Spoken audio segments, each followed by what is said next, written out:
पारङ baby अनि राति नि खेल्न आएको जाडो हुँदैन नि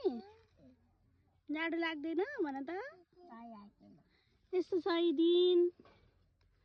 मर्निङ टाइम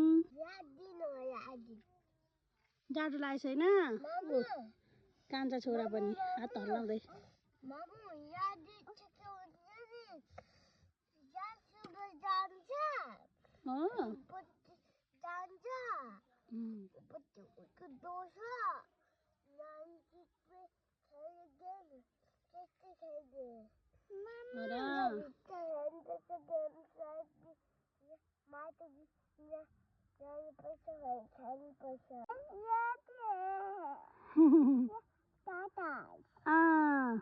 कान्छी छोरी एबिसिडी भन्नु त